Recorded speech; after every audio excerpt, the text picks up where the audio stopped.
Even hello there. Welcome to the TrenchFoot Society.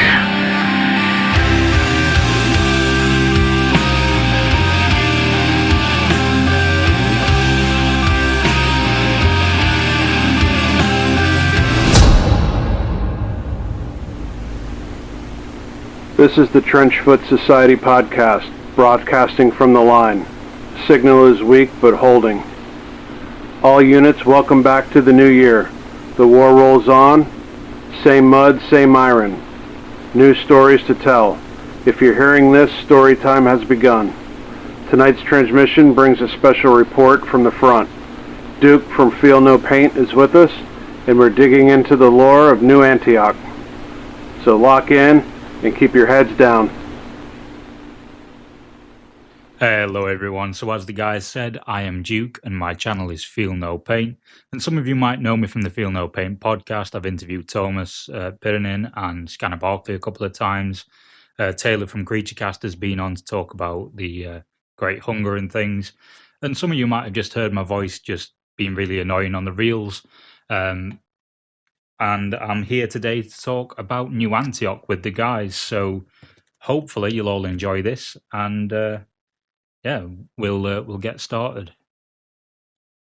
Awesome. Well, thank you so much for the introduction. And as we normally do start, we like to talk a little bit about what we've been working on this month in our hobby stuff.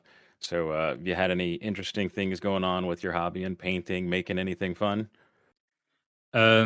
Yeah, so I've been sculpting a lot of body horror recently. I've been doing some Great Hunger sculpts for my own warband, and I've been painting up some Court of the Seven-Headed Serpent because I do occasionally do intro games and demo games for the Factory Fortress team for their events in the UK. So a couple of weeks ago, I was at Tattoo Crusade, which is a tattoo and gaming convention. So if anyone was there for that, hello, I did your demos for Trench Crusade, or Noel did, but probably me. And yeah, that's all I've been doing really, just sort of getting demo war bands made, and mainly reading a lot of the lore, to be honest, for the channel, trying to get up and set up podcast guests coming up.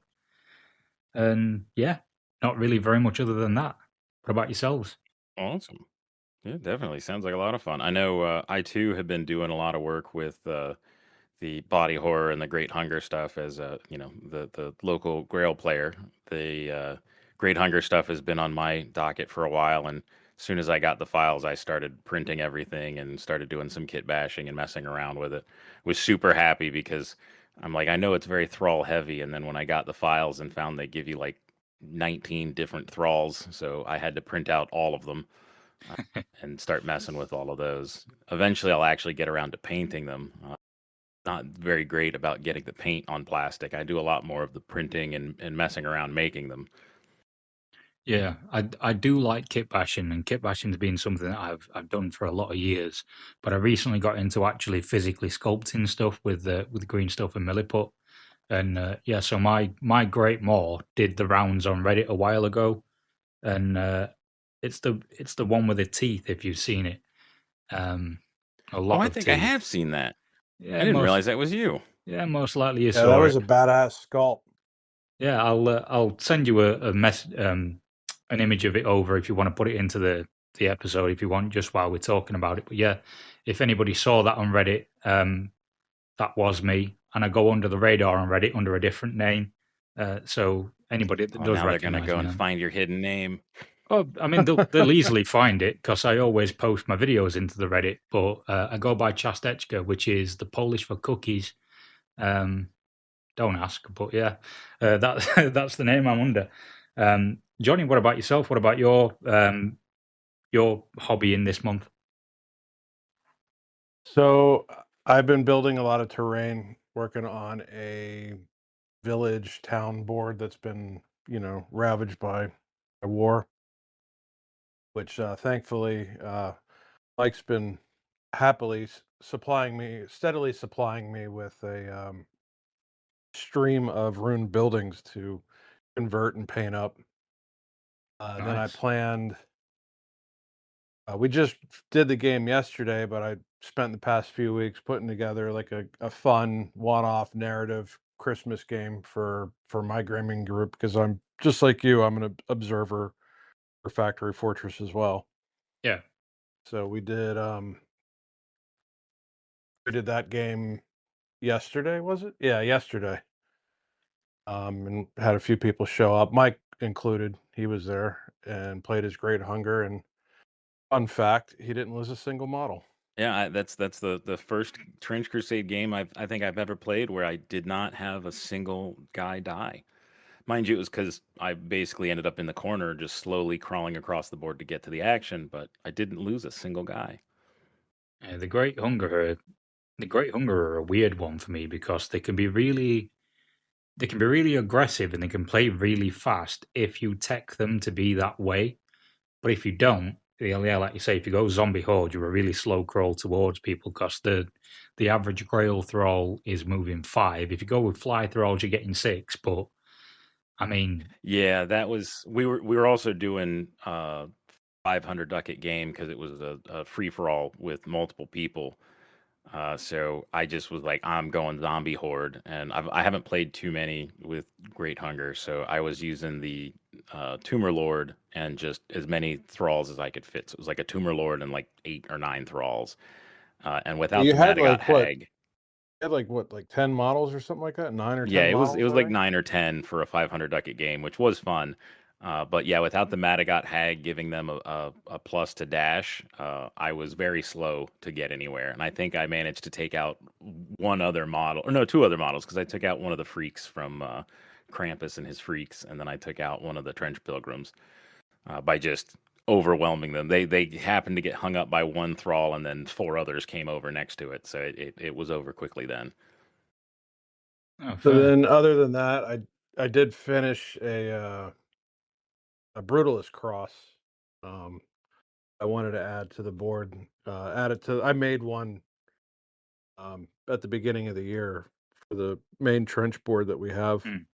And for the town board, I wanted another one. And there was a file I had found, and Mike printed it, and I added some little gubbins to it and sculpted some sandbags for the base. And then I got it painted up and brought it out for the first time for everybody to use um, last night. So Oh, nice. other than I that, I've been just working and Yeah, lots of day job stuff. Haven't had nearly enough time for hobbying, sadly.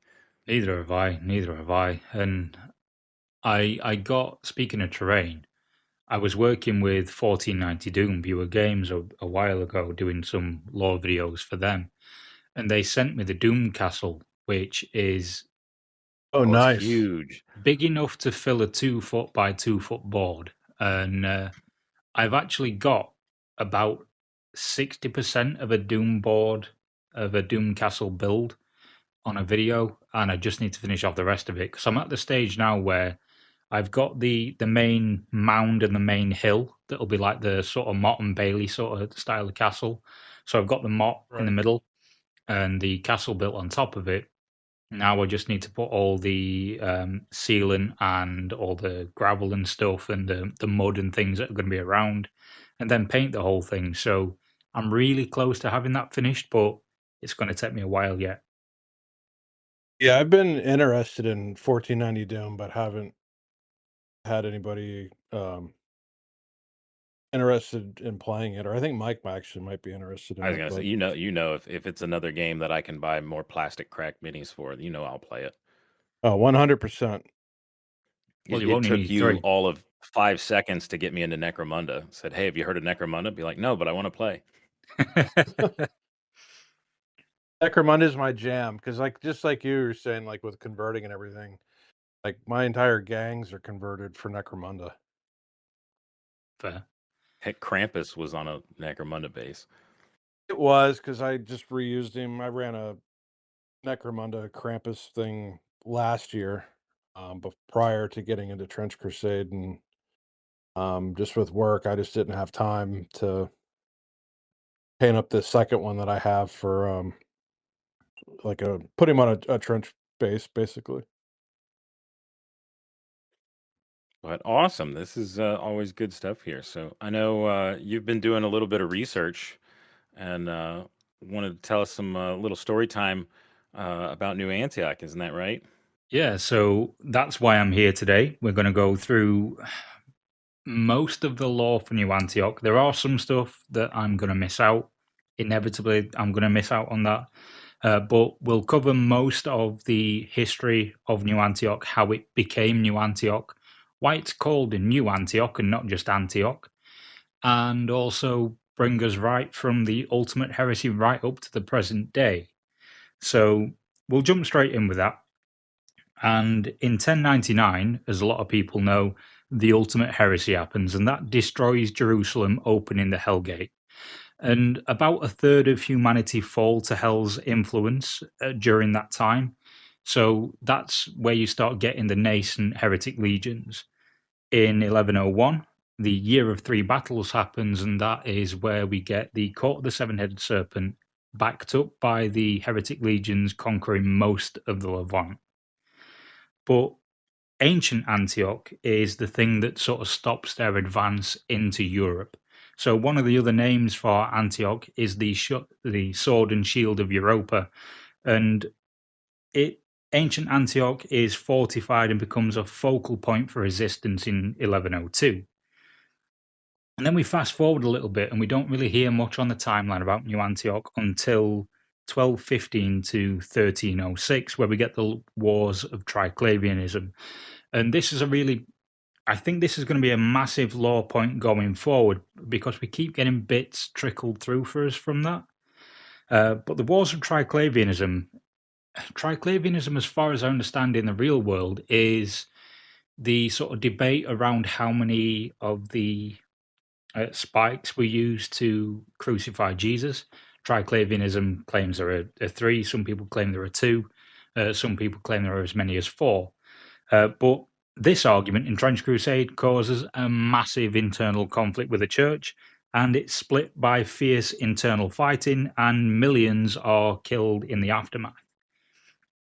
Shortly after that, and up until this point in the war, the wars of Triclavianism have sort of racked the church a little bit. They've caused a load of internal fighting and a lot of sort of friendly fire casualties and things like that.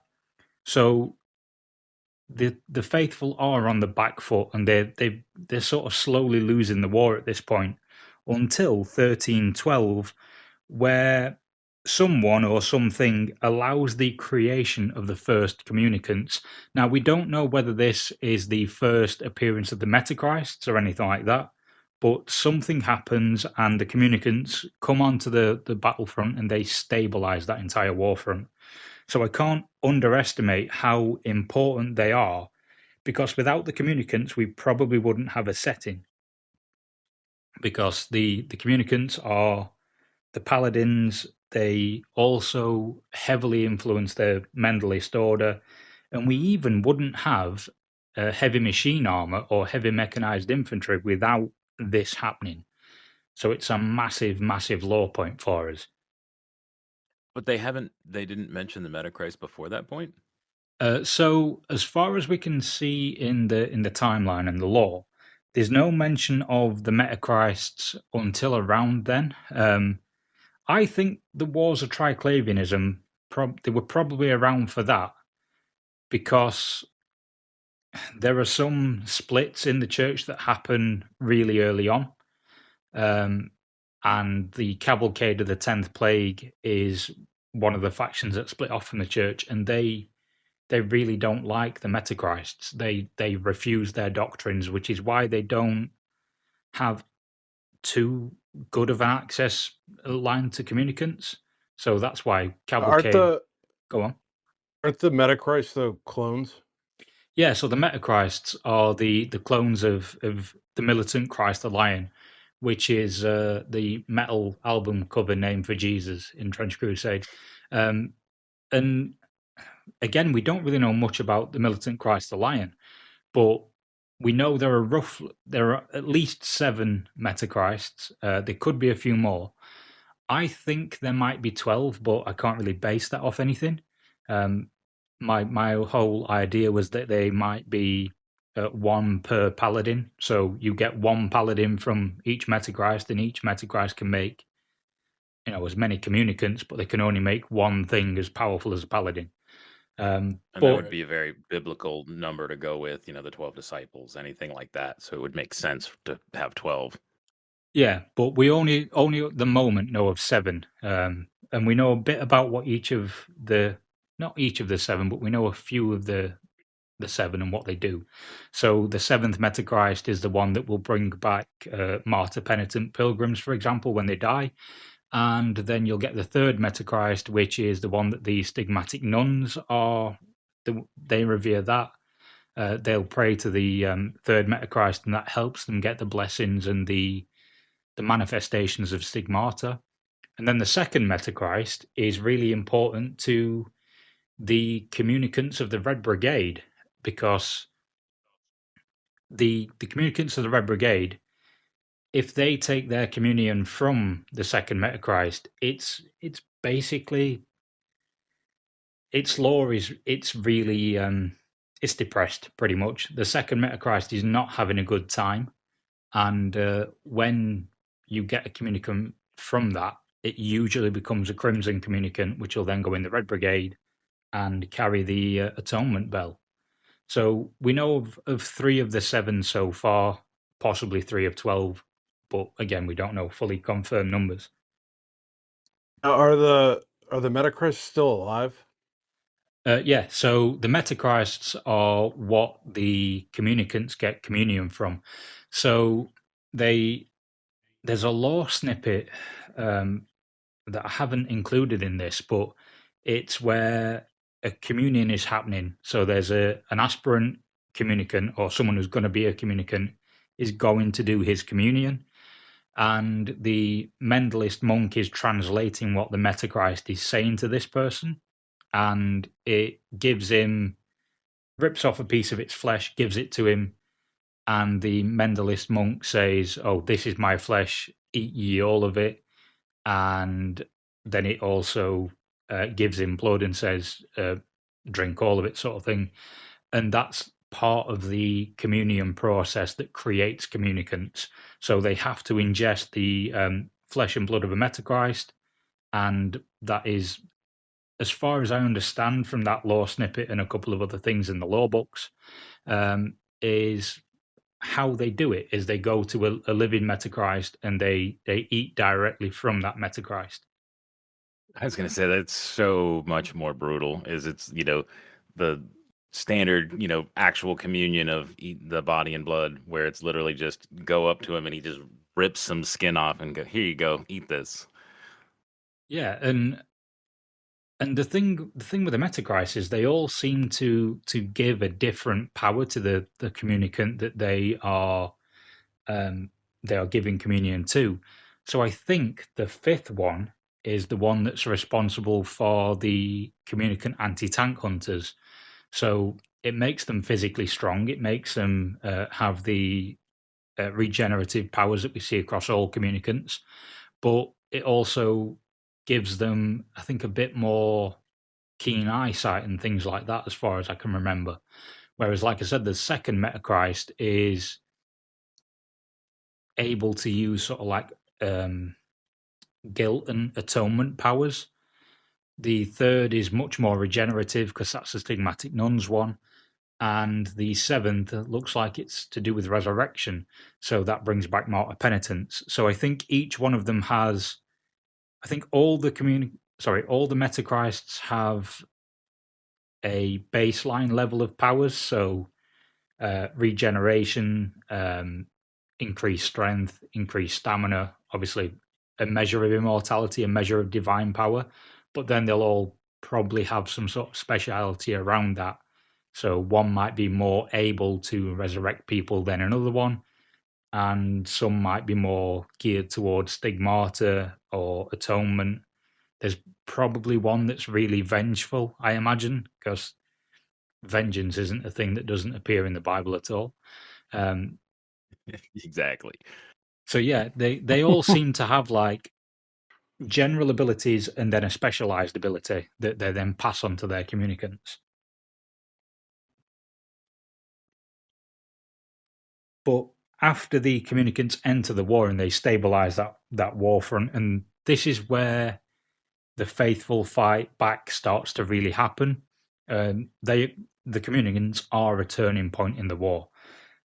But this sort of little mini victory doesn't last very long because Beelzebub, he's not been around in the setting up until now on the mortal plane, not very much anyway. He's had followers in Ekron, and he's had the Philistines have been following him and things, but he hasn't unleashed the Black Grail until 1346 to 1353. So he's been biding his time for about 2,000 years, making the Black Grail, and he makes it because God. So his followers take the what's it called? The Ark of the Covenant. So they steal the Ark of the Covenant from the followers of God, and God then decides to plague the Philistines. So every place that the Philistines go to, they take plagues with them, and ultimately give back the Ark of the Covenant to the Hebrews. So this really annoys Beelzebub, and he decides, because he's really petty, that he's going to start using disease as his weapon against God, because that is the weapon that God used against him. So he bides his time, makes the Black Grail, and unleashes it in 1346. So this causes widespread famine and death destruction across Europe, because it also is the first emergence of a Grail hegemon. And they are about 100 meters tall, and they can solo a paladin. Paladins go into the Hellgate and fight and kill demons on home turf. As far as we're aware, the hegemon and paladins are the most powerful things in the setting at the moment, apart from obviously Metachrist and angels, but they're the most powerful things that we hear the most stuff about. And Yersinia Rex is the hegemon that brings the dirge of the great hegemon strain of the Black Grail to the world, and that is able to infest the dead. So most normal strains of the Black Grail will infest a person and then corrupt that person's body, and they'll then be puppeted by the Black Grail to go and do Beelzebub's will. They might be a willing supplicant to the Black Grail, and that'll damn their soul, or they might just be a faithful person who's got the Black Grail, their body's being puppeted, and if they die, then their soul has a chance of passing on to heaven afterwards. So there's a chance of redemption for Grail thralls. But Yersinia Rex's strain is able to infest the dead, so they don't need to worry about whether or not the person is worshipping Beelzebub or not, because it will just resurrect corpses, and it's like Living Dead zombie style. They'll come out of the ground. Most other strains don't do that. Sorry, go on. Yeah, that's interesting. I knew the amalgam came about similar way. I didn't realize that there was a strain of the thralls that came about from essentially like literal rot zombies. I joke that it's Black Grail, it's rot zombies, but I didn't realize that there were actually thralls that were from that. Yeah, so the amalgam's a bit of a different one. So all the thralls and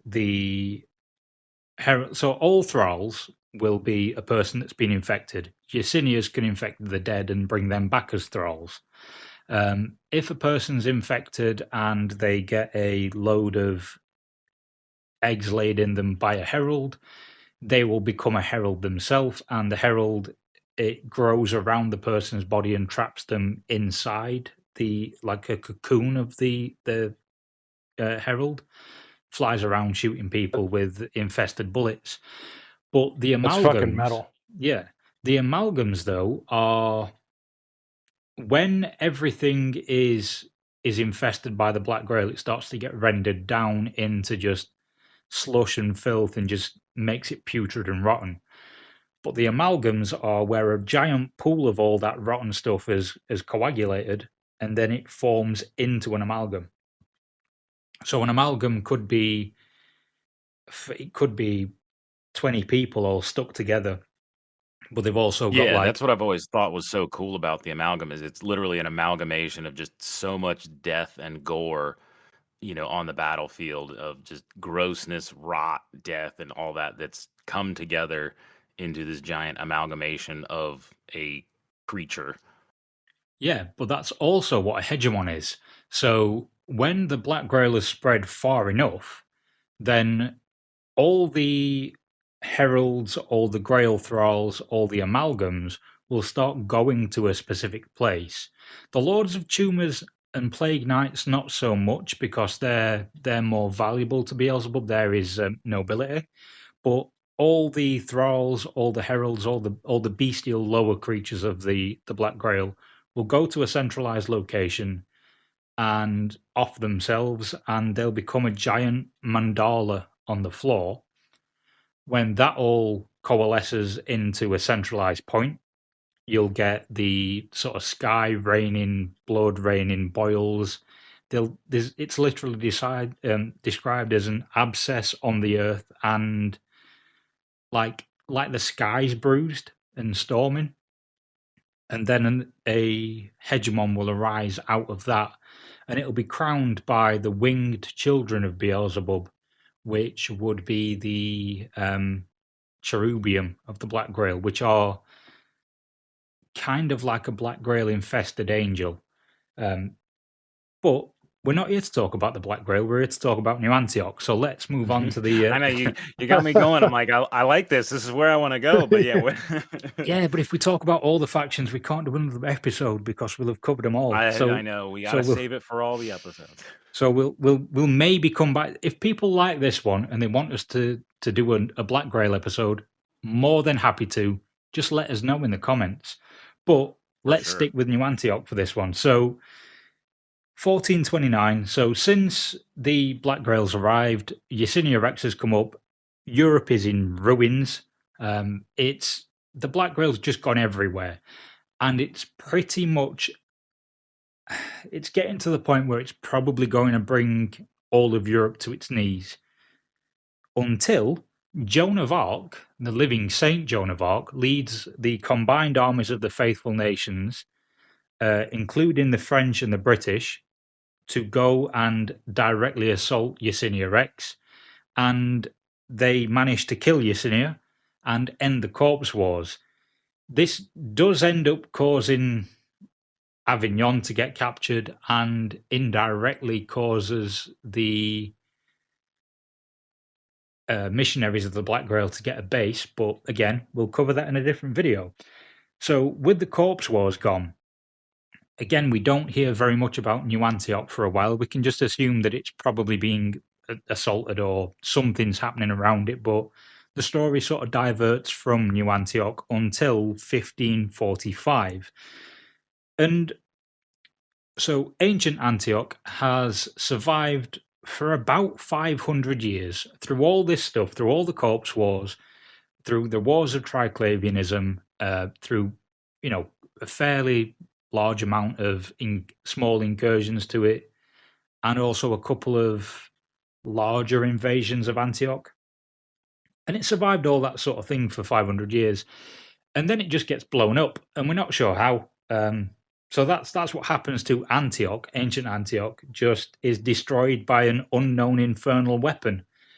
So you'd think that'd be the end of a city, to be honest. But it's not, because in 1559, we get possibly one of the greatest names for a thing in Trench Crusade, the Sword Congress of Vienna, which I don't really know a lot of. There's not a lot of lore about what the Sword Congress did, but we do know a few things. So they know that there's still a small amount of resistance in New Antioch. So some of the garrison of ancient Antioch has survived, and they're still fighting on. So Antioch is in ruins, it's in tatters. There's this sort of, I guess we'll describe it as a bomb site for the sake of this video, but there's a crater that is emanating this foul demonic essence that is pretty dangerous to be near. So that's why a lot of the fan base and the community for a while were talking about an infernal nuke, because it sounds as though a nuke has gone off. We don't know what it was, but it could be a nuke. Who knows?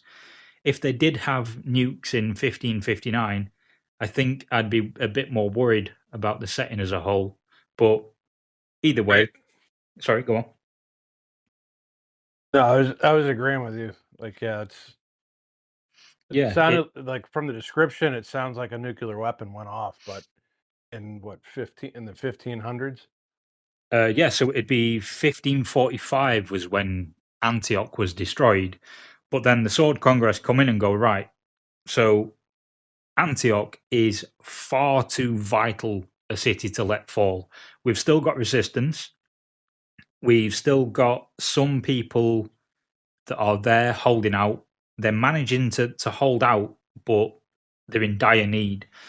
So what they do is, because if Antioch falls, it would give the demons and the heretics a direct line straight through to Central Europe and the heartlands of the church. They commission New Antioch to be built, and they decide every faithful nation is going to pay a yearly tithe of troops, money, food, resources, anything that is worthwhile to send to the war effort directly to New Antioch. And, sending troops is fine, but how do you pay for it all? I mean, you can send food, you can send grain, you can send troops. But what about trade between the nations? So the Sword Congress commissioned the gold ducat of New Antioch. So with that, it sort of unifies an economy between all the faithful nations and New Antioch, and they now have this shared economy that every one of the faithful nations will keep a vast store of New Antioch ducats, so they can trade amongst each other. It makes sending tithe to New Antioch easier because you're not having to mess around with exchange rates or that sort of thing. And that, gives every faithful nation a vast resource to be able to back up New Antioch with. And we also have some really weird, granular information about the gold, the ducats of New Antioch. They weigh 1/10 of a trout. Sorry, I'll say that again because I don't know what happened there.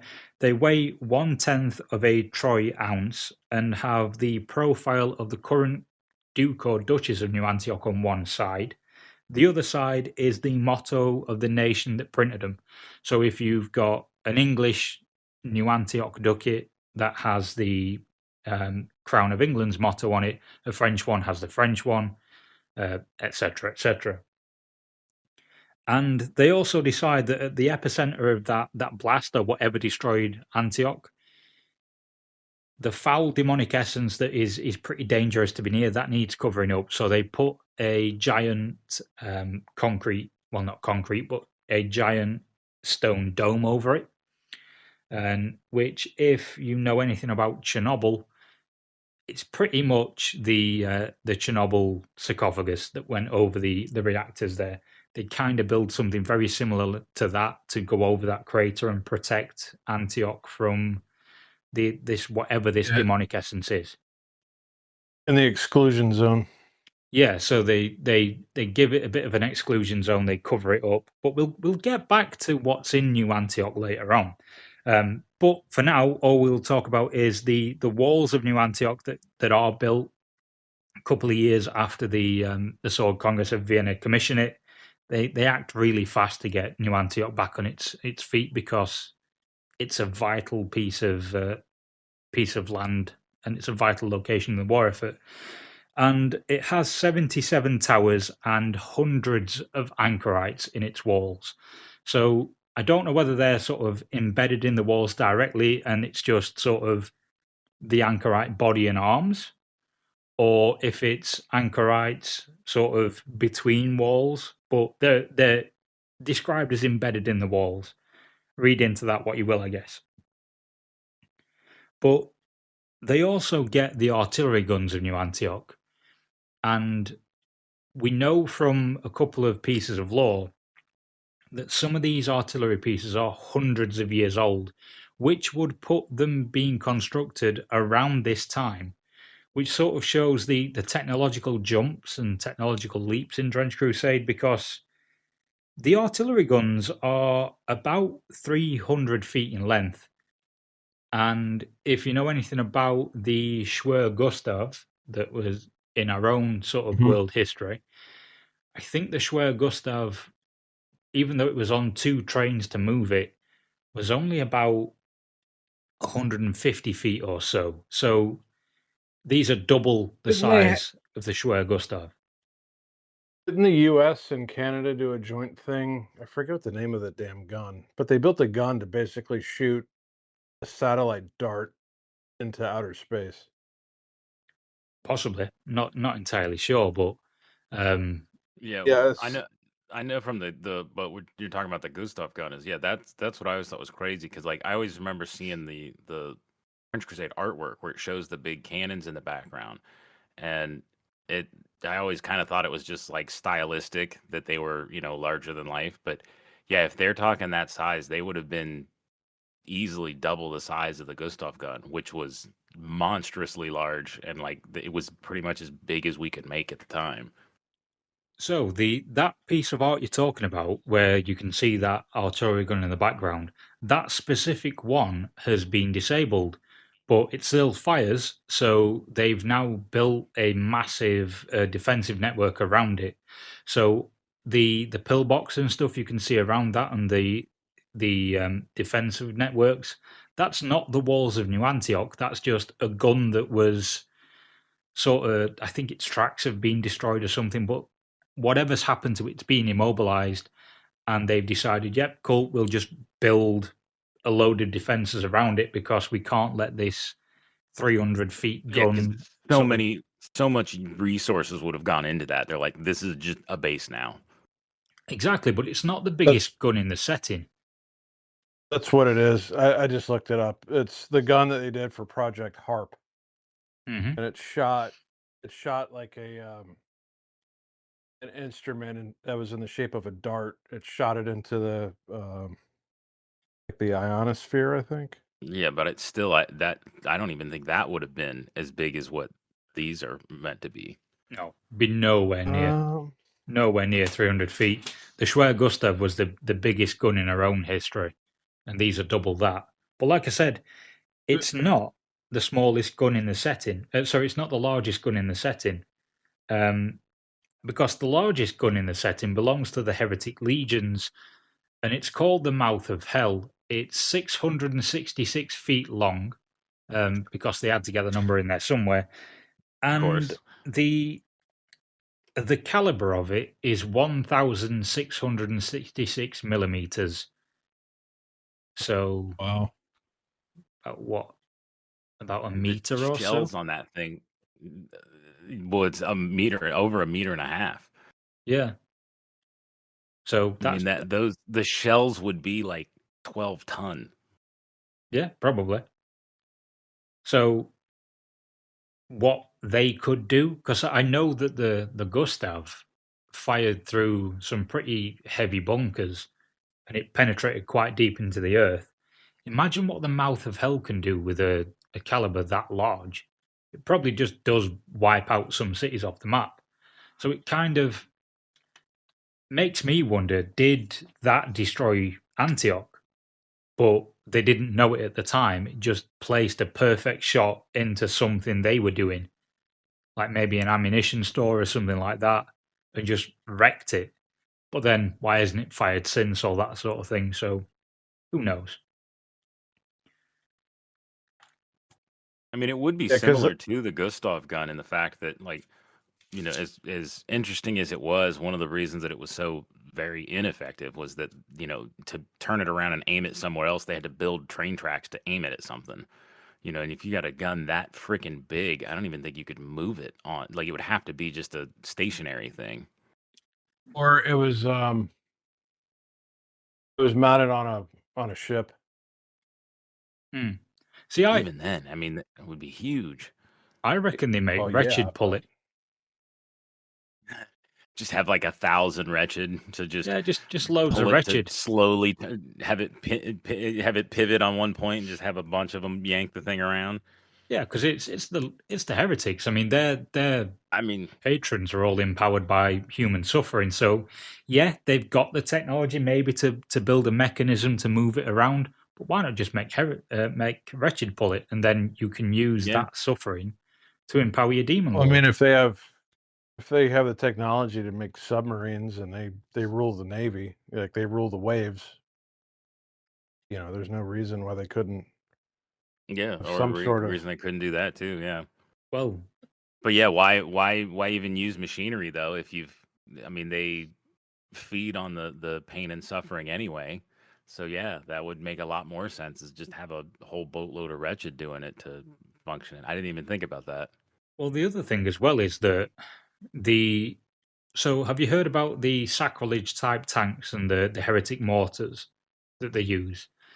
They No. when they fire, they fire a shell that has the reversed word of God in it. So when it hits, it reverberates with the reversed word of God, which undoes creation. So it's kind of like firing a singularity at something. They hit. I was gonna say it's an anti-matter, like not anti-material, but like an antimatter, but religious.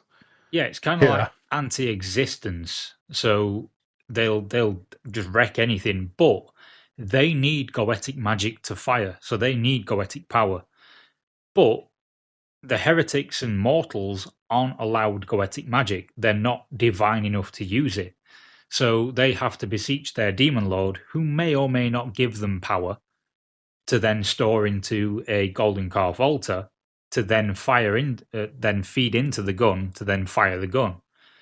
So maybe if they are using wretched to just pull the mouth of hell around, that's how they reload it as well. So they've got loads. Maybe they've got loads of golden calf altars on the mouth of hell.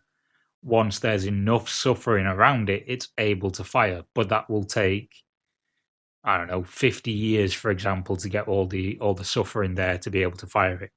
But yeah, the mouth of hell is probably going to be something that will pop up in the lore at some point. I would love to see that have a fight against the moving fortress of Britannia, because as far as we're aware, that's like a hover tank amphibious ship that is at all times taking around a third of the the Navy of England and the Air Force of England's whole military power, and it's never been defeated in battle. So, yes, the heretic navy have they have supremacy on the waves, not sorry, they have superiority on the waves, not supremacy.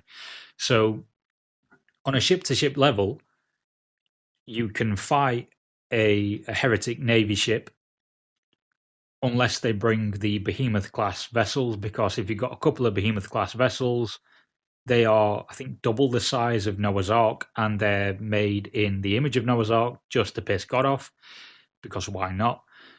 And they are the most powerful thing on the water outside of the moving fortress. The moving fortress can take on fleets at a time, whereas the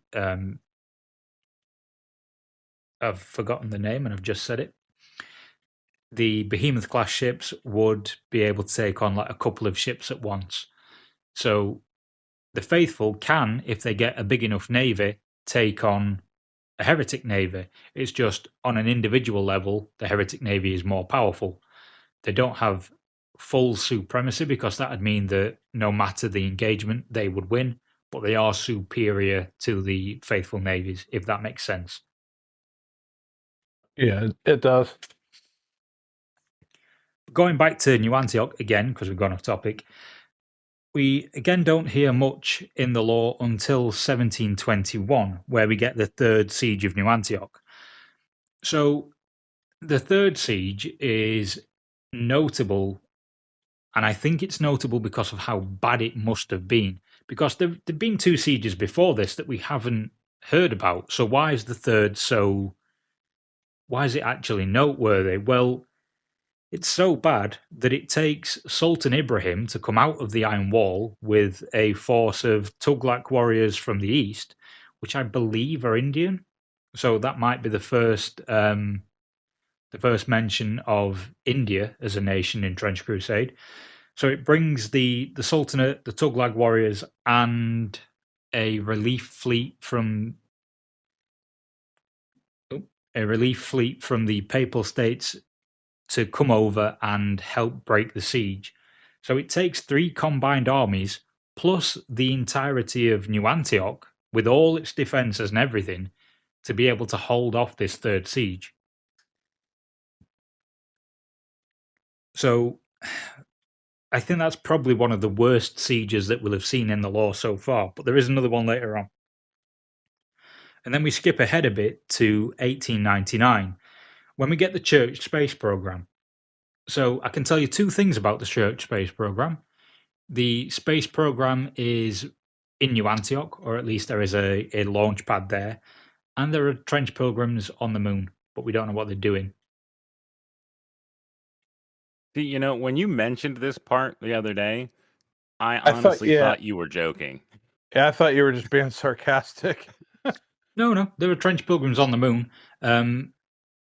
So there's art for a pilgrim on the moon, and there's art for a Martian sniper priest. But we know they're there. We don't know what they're doing. And we know there's a launch pad for the space program in New Antioch. So yeah, that's the 2 things I can tell you about it. There's also some art in the rulebook for people who have the physical rulebook, where it looks like a comet with an anti-material rifle. I don't know what that's signifying, but there you go. Anyway, so then we go on from 1899, from when the space program is created, to 1905, and this is where we get the first mention of an upcoming campaign that we're going to get in the early part of 2026. So yeah, boy, can I mention it now? I'm about to. All right, go ahead. So in 1905, there's a supply fleet going from somewhere towards New Antioch, but it's intercepted and destroyed by the Heretic Navy.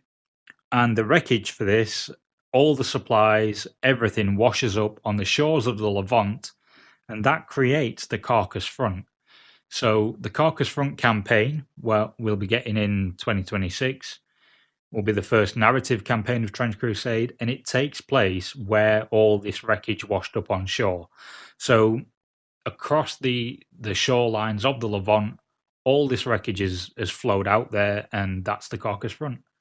So look out for that early 2026, because that's where a lot of narrative gameplay will start coming into the game in a sort of, as far as I'm aware, like a map-based. Is it a global campaign, like how old school Games Workshop used to be? I don't know how they're doing it, because I did speak to Thomas about this, but I'm not too clear on the details. But I know that the Carcass Front is going to have, or at least the last time I spoke to him about it, he said there's going to be like a narrative campaign map that you can, with your players, play through that map. So you can go, right, this is the location we're in this week, then we're doing this, then we're doing this, then we're doing this, and you follow that whole campaign through. There will also be new lore for that and things like that are coming, but again, that'll be Q1 of 2026, as far as I'm aware at the moment. And then the other thing that happens in 1905 is that we get Akish, the Lord of the 66. So we only know of 2 Lords of the 66 so far. We got Kobar, which was really early into Trench Crusade sort of happening. And then Akish at some point takes over. And in 1905, he launches a dual-headed assault on the Iron Wall and on the Sorry, I'll start again.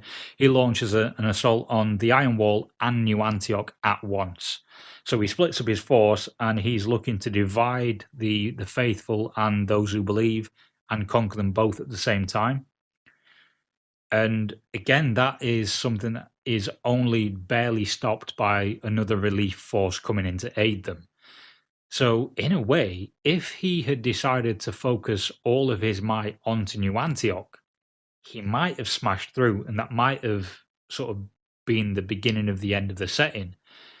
Because he split his forces, we know the Iron Wall, the invincible Iron Wall of the two horns that pierce the sky. I'm only saying that because we said it earlier on in the quiz. I was gonna say, now you're trying to remember the whole thing. Oh no, it's the Great Sultanate of the invincible Iron Wall of the two horns that pierce the sky. It goes from the Taurus Mountains to the Zargos Mountains in a crescent moon shape. That's a little bit of Iron Sultanate lore for you if you like it. But so the invincible Iron Wall is kind of on a time limit, as far as I'm aware. Like, if you in real world Islam and Islamic theology, as far as I'm aware, the walls of Zual Kanain are sort of said to be gifted to the faithful of Islam only for a certain period of time to keep Gog and Magog out. And then that will fall, it will be breached by them, and that will signify the end times. Again, as far as I'm aware, I haven't read up on it too much recently. But it was probably going to be a bad move for... My point is, it was probably going to be a bad move for Akish to put all of his forces into the Iron Wall, because it may not be the time for the Iron Wall to fall. If Trench Crusade is going with that whole, you've got this wall for a bit, we'll see how long. It'd probably been better off going for New Antioch and then maybe pushing through into Europe, because if he takes out New Antioch, he takes out Rome, he takes out Paris and maybe London and Prussia, then he's attacking the Holy Roman Empire as well. That's probably all the major centers of the faithful, and it's probably the setting pretty screwed. But again, he split his forces up and buggered it up, and yeah, we've still got a setting, so kind of well done him, I suppose.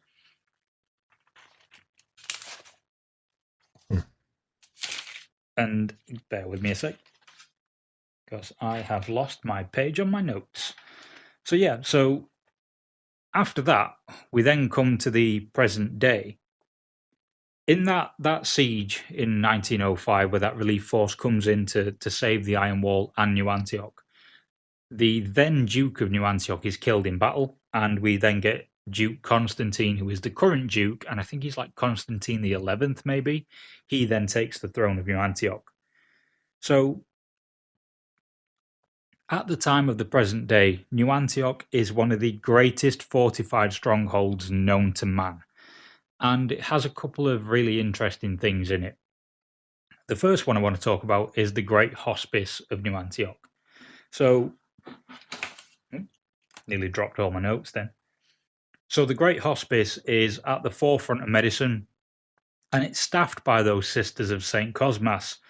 And here they look for cures for the Black Grail, and there's an entire wing dedicated to sort of treating the people that have gone mad after hearing a chorister's dirge. So they are a major medical centre for the faithful, and they're probably one of the most important hospitals in the setting. But it makes sense that it's there because they're a war hospital. Of course, they would be important, and they would need to be right on the front lines. It's also where the combat biologists are. And the combat biologists have some laboratories in the techno laboratories of New Antioch. And they keep taking specimens there with the specimen division. But there's some hints in the lore that occasionally these specimens, like these demons and things that they've captured to bring in and vivisect and work out a way to kill demons and constructs. They keep escaping. So there's probably more than a few demons or werewolves, etc., just sort of wandering around the slums of New Antioch, and just escaping into the general population, causing a bit of havoc in the shadows, and then either getting taken out by the combat biologists and the specimen division, or just being a bit of a sort of local legend in New Antioch. And I think that would be a really interesting lore point to go from, to maybe look at like the stories of like Jack the Ripper and things like that. I think an escaped wretched or an escaped pit locust, for example, like an escaped pit locust or an escaped what they called the goat demons for the court. Literally got one right in front of me, and it is gone. Not the sorcerer, No, the other guys. Yoke course, you're fiends. always There we gotta go. there Yeah. you go. So, it might be like an escaped yoke fiend is just wandering around chopping people up, or there's a werewolf just wandering around in New Antioch. I think that'd be, if there's anyone listening to this that writes like short stories and things, probably a really interesting short story angle to go from. But I mentioned earlier on about the techno laboratories of New Antioch, and they are part of the Mendelist Order. And in the Mendelist Order, you also have the Brotherhood of Blessed Munitions. So you know that that artwork of the Mendelist Ammo Monk and the Communicant? I have not heard of that. So it's the first artwork of a Communicant anti-tank hunter, and he stood with a Mendelist Ammo Monk. So you've got, okay. So Yeah. I've seen that one. yeah. So where he is and what he stood next to, the Mendelist Ammo Monk is from the Brotherhood of Blessed Munitions. So what they do is they will bless the bullets. They'll bless them with holy chemicals and also samples of Metachrist blood. Bless the ammunition, give it to the anti-tank hunter, blow a hole in probably anything he points the gun at, and that's what the Brotherhood of Blessed Munitions do. They are the Mendelist Ammo Monks that go out into the Levant with the warbands, stocking them up with sort of Hellboy's ammo box, I guess. And then the Mendelist Order itself is where we get the communicants and the Metachrist program. So that what we were talking about earlier on, about how a Metachrist gives communion to an aspirant and that creates a communicant. Well, that all happens in the Mendelist Order's techno laboratories. So we'll get the anti-tank hunters are from here. They are hired out to warbands for a fair fee, probably a fairly large fee, that then goes on to help fund the research into the Metachrist program, helps fund the Mendelist Order. And like I said earlier on, some of the communicants go a little bit wrong. Some of them can be like really childlike. They can have kind of a. Some of them have no aggression and they have a really,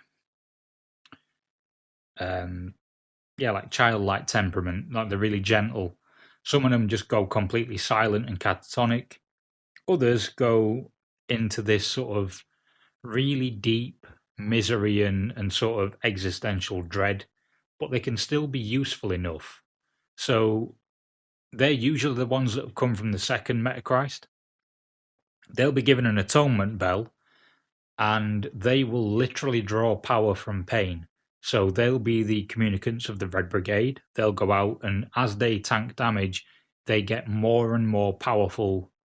So I think in game that manifests as the more blood markers you get on the Crimson Communicant, the better in melee it becomes. So it's kind of like they're a bit like the Hulk, but sort of bloody and you won't like me when I'm hurting. For every amount of blood that they have on them, you can use that to like jack up the hit roll. Yeah, so they get more powerful in melee as they get more injured. So I Correct. think you can boost them up to +6 to hit. If Yeah, if they can if they got blood on them, they'll hit like a freight train. Yeah, which makes them, at least in melee, on the hit roll, the most dangerous, like the most guaranteed to hit thing in the game off of its base profile. Because they, like we said, they can be boosted up to 6. The second thing that's probably the most able to hit and the most powerful would be the Lord of Tumors. So no blood on the Crimson Communicant. I think it's only swinging with +1 to hit in melee. A Lord of Tumors is swinging with 4, I think. I think he's at 4, on melee. Yeah, I think it's 1 more than the Praetor. So it'd probably go Lord of Tumors, Praetor, Lieutenants, etc., until you get blood on a Crimson Communicant, and then that's the most lethal thing in melee. But then we also get the, like I said earlier on, the techno laboratories are the thing where we get the machine infantry from. So remember earlier on we were talking about the communicants, and I said, well, without the communicants entering the war front, we probably wouldn't have the machine heavy infantry. And that's because the Mendelist monks, they go out to war orphanages and they find children that have lost, loved ones to the war, that are particularly vengeful against the heretics and have the physical and mental strength to withstand all of the chemical enhancements they get. So they've kind of synthesized some holy chemicals from the Metachrist program that they'll then feed to these kids, give them massive amounts of a chemical called holy smoke. But before they do that, they'll test them with the chemicals to make sure they're physically capable of taking on these enhancements. If they are, then they'll go into the program. If they're not, they'll be a bit dead, mostly. It's a pretty lethal sort of test. But if they That's they kind of pass the what I test, always. That's what I had always kind of understood with them, was kind of like you were saying before, was that the process of them going through that was pretty much like tears apart their mind, and they just become kind of simpletons, for lack of a better term, where like they're still like, you can just tell them to go do something, they just do it, but they don't really think for themselves, and they're generally not particularly much of a life after that. for the machine heavy infantry, no, they're Well, for them and the communicants. the communicants a bit more so. The machine heavy infantry are actually really intelligent. So what happens after this is the kids are given more and more of these holy chemicals to enhance their size, make them grow to about 7 or 8 feet tall. That's without armor, and they'll And increase their bone density too, right? yeah. So their bone density goes through the roof compared to what a normal mortal would be. They become incredibly strong, but all the while they're being taught how to use every weapon that they can get their hands on, every weapon they can conceivably find out in the Levant. But they're also being taught how to deal with the advanced, like, sort of targeting systems and things that are in the suits. So all the advanced mechanics that they would have to know to be able to pilot a machine heavy infantry suit, maybe not like advanced targeting stuff, but they get taught how to use all the actual machine armor, because it's much more difficult to use than just putting it on. And they get taught a lot of sort of battlefield scientific and mathematic thinking to be able to calculate things on the fly while they're in the fight. So they get taught quite a lot of things. And by the late teens, because of all this training, because of how massive they are, and how sort of important they are to the war effort, they're kind of already an elite soldier by the time they're about 17 or 18. So they've come up from being a kid right up to their late teens, and now they're already considered pretty elite as a soldier before they've even gone out into war. But from that point, in their late teens, they are sent out to the front lines to really hone their skills. So the machine heavy infantry are like a bulwark, and they're your breacher teams, or they might be a heavy support teams, and these kids will go out and learn how to do that on the front lines. If they survive for 2 years, they will be a veteran by that point because they'll have been in so many fights. They're doing this without their machine armor, though. So they have to go out and prove themselves worthy because the machine armor is so valuable to the faithful nations. And the reason why is because it's made out of orichalcum steel. And orichalcum steel is borderline indestructible, but it can't really be reforged and reworked once it's been created. So once they make these orichalcum suits of machine heavy infantry armor, they can't really reforge and adapt them. They can a bit, and the Maximilian suits that the Crusader orders have, they're really highly adaptable, and they are based off of the machine armor. But when a mechanized heavy infantryman dies, it'll be far harder to adjust the suit than it is to adjust the person. So what happens is this hardened veteran of a 20-year-old comes back to New Antioch, ready for their sort of their mechanized infantry suit, and it's a dead man's boots sort of deal. So for me to get a suit of machine armor, I'm waiting for the guy in front of me to die, and then I get that machine armor. But what if he's sort of 2 or 3 inches taller than me? Yeah, you're in line, but you gotta wait for the guy that is really close to what you look like dies.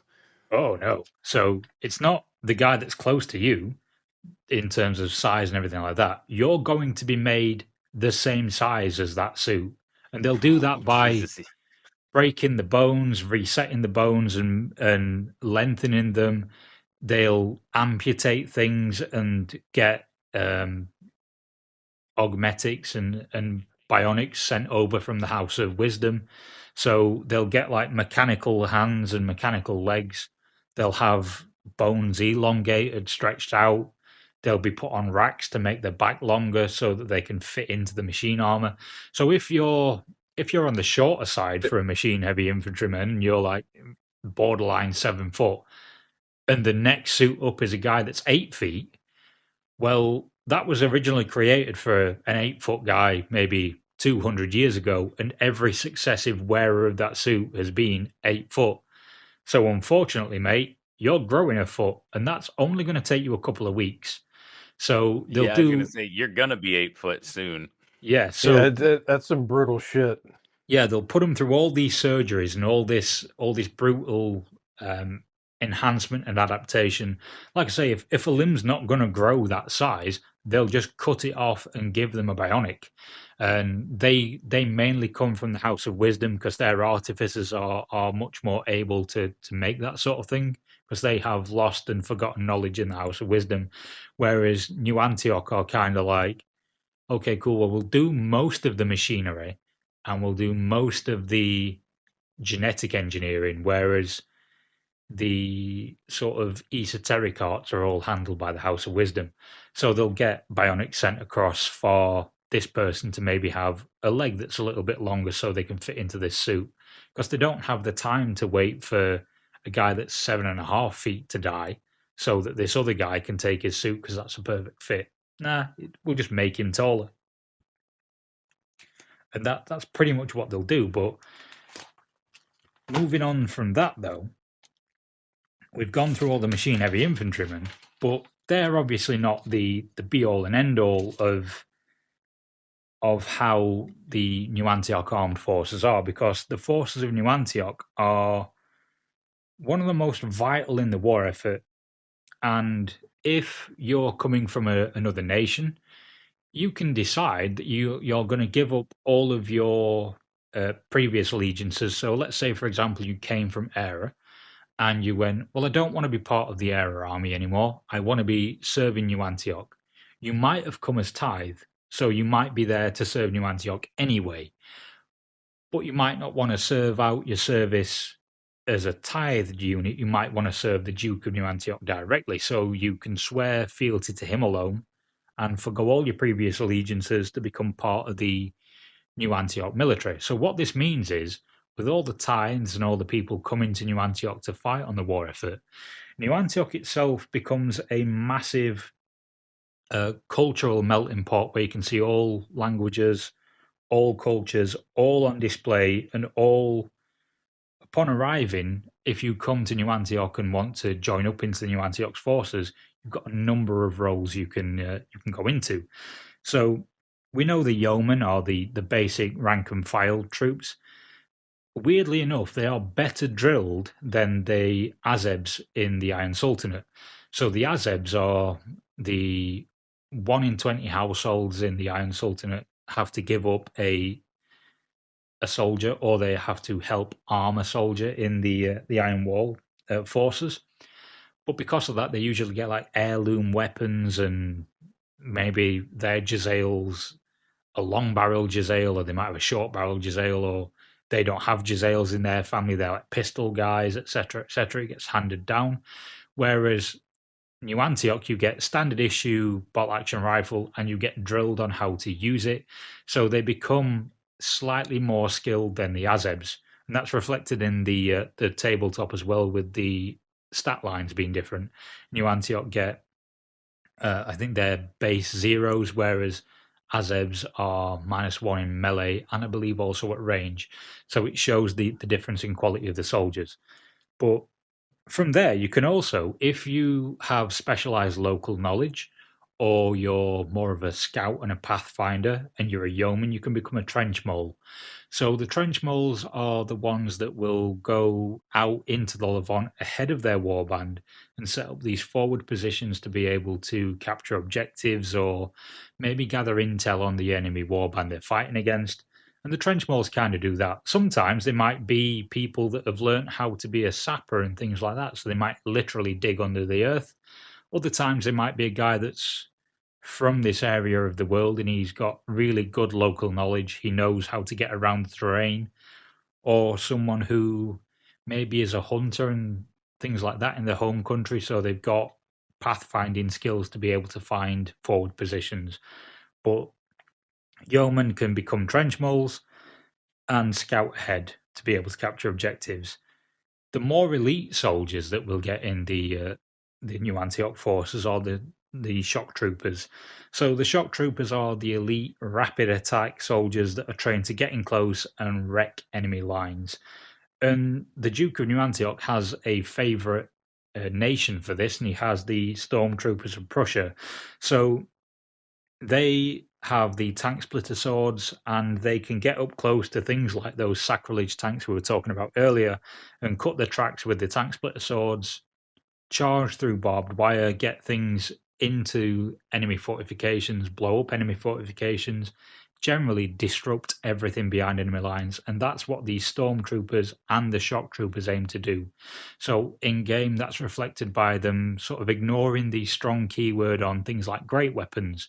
So you can add great weapons and heavy swords, heavy axes into your shock troopers, because they are meant to charge forward. They're quick on their feet. They get extra ability in the dash. Sorry, not in the dash, in the charge.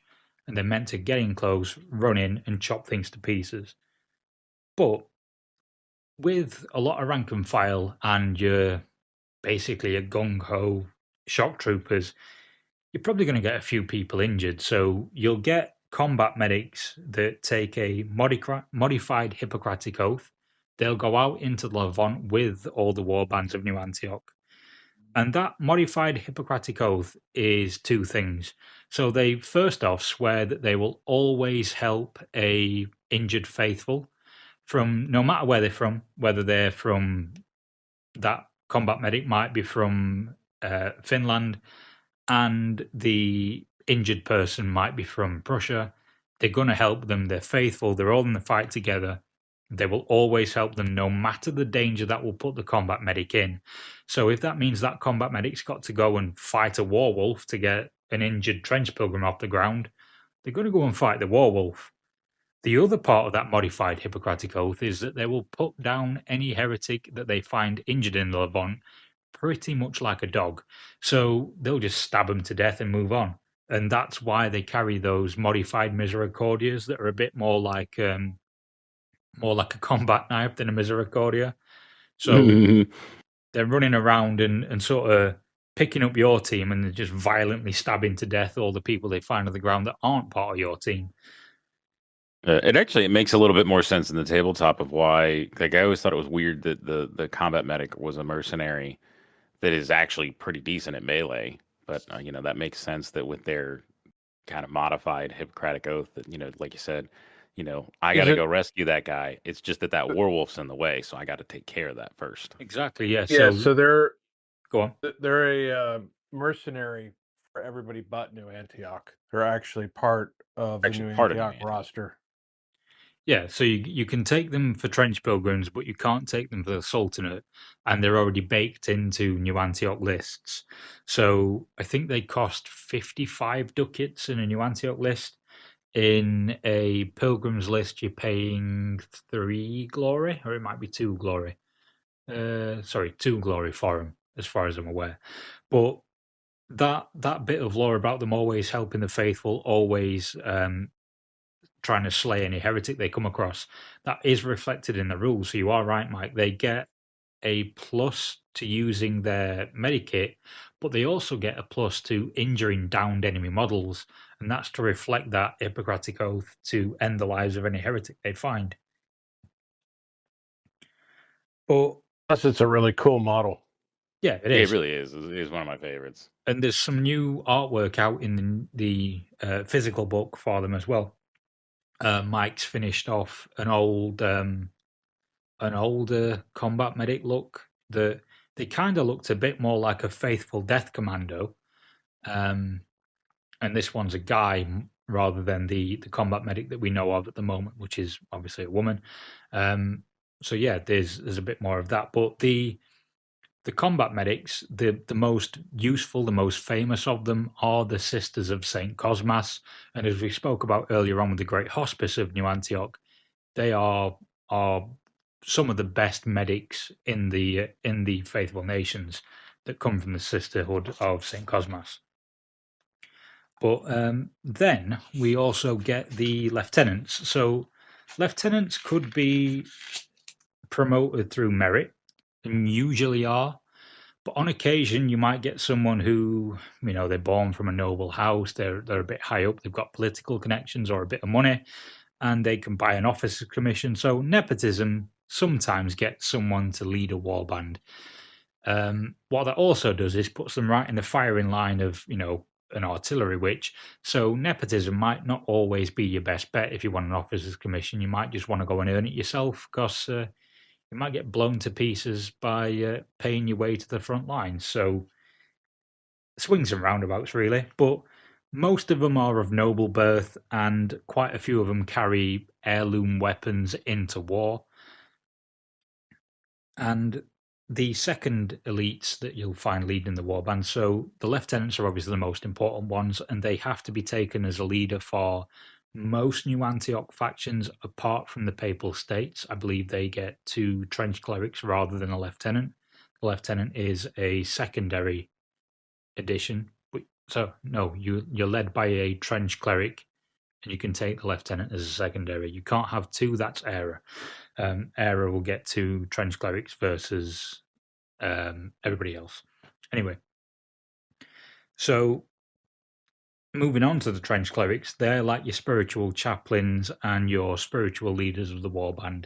These are the guys that are guarding the faith of their men. So they'll be the ones that are giving the sermons, the blessings, the rousing speeches and things like that. The lieutenant will be the tactical and strategic mind. This guy's the soul of the warband. And unsurprisingly, the best ones at doing this are the Feldkaplan from the Free State of Prussia. And they, along with all other trench clerics, because they're so important to the faithful war effort, to the forces of New Antioch, they're really highly prized by demon lords for capture and for torturing and making into slaves and things. but specifically very highly prized by my mom. So what my mom will do is he'll go, all right, Beleth is offering 300 silver pieces, probably not that high, maybe like 10 silver pieces. So my mom will double, if not more so, any bid from any other demon lord for a Feldka plane from Prussia to torture them and make them into Goetic warlocks. So Goetic warlocks are made from things like war prophets, trench pilgrim, trench pilgrim war prophets, the trench clerics, the Feldka plane. The Feldka plane are really highly prized for it because the more faith something has, it's sort of a bigger win for Mammon when he turns them against against heaven and turns them for hell. And then we move on to the next bit of the warband, which will be the combat engineers. So you had the rank and file, you've had the leadership, now we're moving on to the specialists. So combat engineers are those that are able to fortify positions. They basically, everything they do, it says it on the tin. So they are someone who can fortify positions, they can dig in, they can defend their own warband by helping them build trenches, trench networks, pillboxes, but they can also really easily dismantle other things. So they can. Mike, Mike, sorry to interrupt you. Mike knows that all too well. Yeah, they can take out 2 plague knights pretty good with a with a couple of satchel charges. Yeah, satchel charges are probably. Oh no, they can do it with 1. Well, yeah, true, with 1, because the combat medics ignore that heavy rule on the satchel charge. They're much better at using them than other things, and so they're the ones that can run in and make light work of heavy armor. So they're a pretty vital piece of the war effort. They also keep things moving, keep fortifications moving, keep them well oiled, and the whole of the, I guess, kind of fortification network wouldn't grind to a halt without the combat engineers, but it'd certainly be a much harder fight. And then when warbands come back to New Antioch, so let's say your warband's gone out into the Levant and they've captured a massive objective and things, come back and they're given a little bit of leeway by the city of New Antioch for celebrations. And that might seem like a really weird thing to say. What do you mean they're given leeway? Well, there's a thing called the Office for the Propagation of Virtue, and they are kind of like police in New Antioch, but also propaganda people, and generally kind of like, they're not secret police because that's the witch burners, but they are people that are looking out for the faith of New Antioch, and if they find a heretic, they will execute them, and they'll do that on a massive public display, on a weekly basis for any deviation from church doctrine. So you might, as a warband, be given a little bit of leeway to celebrate your win, but don't take the piss because they will execute you for it if they think you're being a bit heretical. And from there, that is the whole of New Antioch, pretty much. You forgot one. I know, I'm going to come to it because you're going to say Red Brigade, and I will cover them in a sec. No? Sniper Priest. Oh, yes, sorry, the Sniper Priest. So, the Sniper Priest, what these guys do is they are... So, the communicants for the Trench Pilgrims have the crosses nailed through the heads, right? And that's because they can kind of see through divine power. And with the Sniper Priest, it's kind of the similar thing. They're so faithful and they've got so much belief in God that they'll ritualistically blind themselves and gouge out their own eyes and then kind of let God take the wheel when they take a shot. So the reason that the Sniper Priest is so good, even though he has no eyes, is because he's kind of seen through holy vision. So he doesn't need earthly eyes to be able to fire his weapon and see the truth of the divine shot. Sometimes they'll just kind of fire, well, literally blind, and let God direct the bullet. Whether God actually directs bullets or whether they're given some sort of divine empowerment to help them fire, it's probably more like they have a bit of the communicant sort of holy vision thing. But yeah, they'll ritualistically blind themselves and pull off some really cool fighting over long range. Or in the new rules, you But can give them. they're not like the communicant though. They're where the communicant is actually ingested, the body and blood of the Metachrist. So they've actually been, kind of wholly transformed. The sniper priest is just a dude that's super faithful. Yeah, Like he hasn't exactly. actually gone and undergone anything.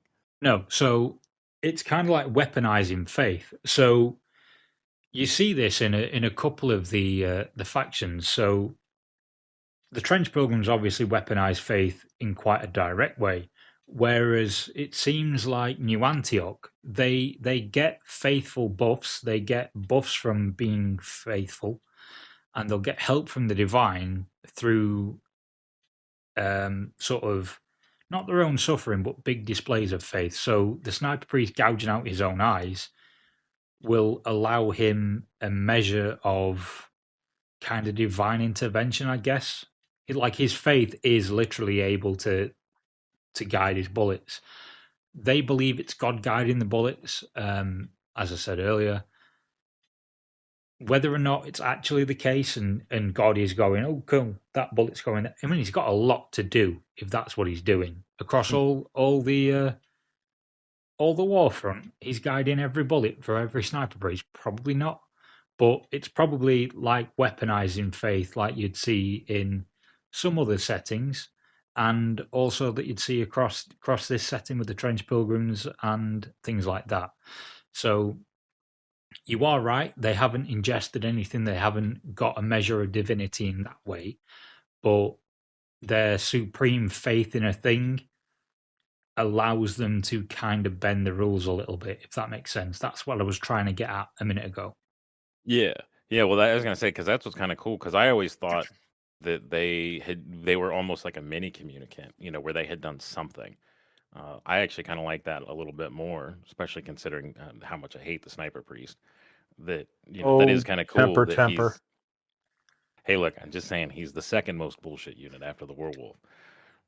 But the fact that he, essentially gets to do, he has that divine vision, because he's that's why I always kind of imagined it as like a mini communicant, where he's done something, he had maybe had just the blood, hadn't had the body and blood, like he had just drank the blood or something, or had done some ritual. I mean, aside from stabbing his own eyes out, uh, but I never really thought about that he was just essentially just a really faithful guy. He's just a regular dude.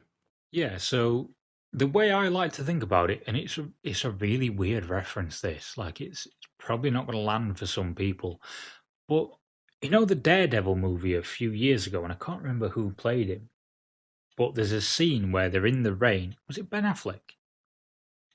Yeah, yeah. Yeah, there's a scene where they're in the rain, and he's like, "Yeah, I can see just as well as you do, but I see in a different way." And it shows you how he sees in that moment, where he's kind of relying on the sound to sort of echolocate all Hmm. the rain and things, and he sees all the rooftop and everything.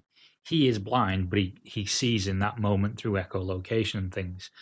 I imagine that through the ritual of gouging their own eyes out, the sniper priests get kind of like a holy vision, kind of like that. So it's probably not that detailed. It's probably, I guess, kind of for me, I would imagine it being obviously dark because they are blind, but some way off in the distance, there's like a marker, I guess, Yeah, that I they was gonna can. say I kind of thinking the same kind of thing where like he can see everything, but instead of seeing everything, all he sees is just the one dude out in the distance and nothing else. Yeah, a bit So it's like, just like he can shoot him because it's the only thing he can see. yeah, like I imagine maybe it's something like that, but in the law, it's God directing the bullets kind of thing. My own head canon, it's a bit like Daredevil's vision, or a bit like Predator vision, where he's seeing like the outline of a person and he can just ping them from miles away, because that's the only thing he's focused on firing. He doesn't have any eyes to see everything else, but his faith means he gets that bit of power to be able to do that.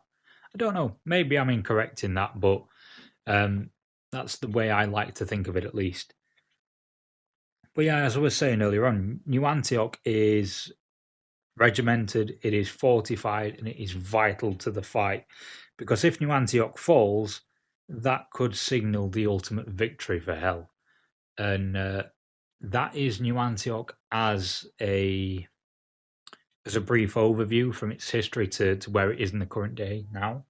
But I do just want to touch on the Red Brigade for a sec. So, Yay. And I only wanted to do this for Johnny, and I haven't written any of this down, so this is completely off the dome. So if I do forget anything, it's Johnny's fault, not mine. So what happens is the Red Brigade, and we don't know an exact date for this, but they start in the Second Battle of Acre. So there's a guy called Ernest and his brother Wilhelm are out in the Levant, and they're fighting against the forces of the heresiarch Berengaur. So Berengaur's forces are attacking, or they're at least at Acre. We don't know whether or not they're attacking Acre or whether or not the faithful are attacking Acre. But they're at this battle. And at some point in the battle, Wilhelm is killed. Ernest is understandably rather upset because his brother has died, and decides to pick up his brother's bloodstained helmet, puts that on, and carries on fighting. Ernest is so enraged by his brother's death, so overcome with grief, that he just keeps on fighting and fighting and fighting until he's basically covered from head to toe in gore. And at some point, the guns stop firing, the sounds of battle start dying down. Nothing else is standing except for Ernest himself. So Ernest eventually ends up being the sole survivor of either side of that conflict. So he kind of thinks, well, that must be a sign from God. So this possibly deranged nutter decides to gather up all his brother's equipment. I don't know why he doesn't gather up his brother. It's specifically his equipment he basically takes, and he goes back to New Antioch. But now Ernest has got the conviction and the faith that God was on his side that day. So Ernest goes into New Antioch and starts, because he's actually quite a charismatic guy, he starts talking about this miraculous thing that has happened. I was the only survivor of these two massive armies, like a heresiarch's army as well. So they're heresiarchs, for people that are wondering, are the original Templars that caused the first heresy, or the ultimate heresy. They are the empowered forms of those Templars. So heresiarchs are about 60 or 70 meters tall, about half the size of a hegemon. Anyway, pretty powerful beings, command whole armies. And Ernest goes and tells people, I survived this, here's my brother's equipment, here's what happened. And pretty soon he starts getting this little congregation around him.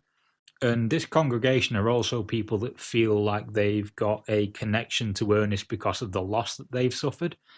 And most of them are people that have lost people who have been out in the fight in the Levant. Eventually, all these people sort of start bringing ragged bits of, armor and stuff like that. And Ernest gets a bit of a warband. But all this warband is all tied together through their extreme sense of loss, an extreme overwhelming sense of grief, and sort of a bit of a tendency to want to go out and get revenge. So that's what they do. Ernest's warband goes out into the Levant and just starts cutting a path through the heretics. Every single one of them is going out and doing the work of, multiple soldiers. They're those people. In that moment, Ernest is that guy, and so is all of his warband. And people in New Antioch start sort of getting information back from the war front that there's just this guy and all of these like people just covered it, like they're not cleaning their equipment, they're just covered in gore. And they're just running around and just running into the worst fighting that they can find and coming out the other side. So a local legend starts building up in New Antioch, and eventually that reaches the ducal palace. So naturally, the Duke is a bit curious about this. He's like, "Well, come and see me. Who is this Ernest guy?" And Ernest goes to the Duke, and they get recognized as a ducal armed force. Now, at some point, Ernest is killed. He becomes a saint, or he is sainted. I don't know whether it's after death or before. But the Red Brigade endures, and it becomes a bit of a special forces faction just for the Duke of New Antioch. So he'll send them out to do the sort of suicidal charges into enemy territory or something really clandestine that he can't commit a lot of resource to. But if they lose this force, then it's kind of fine.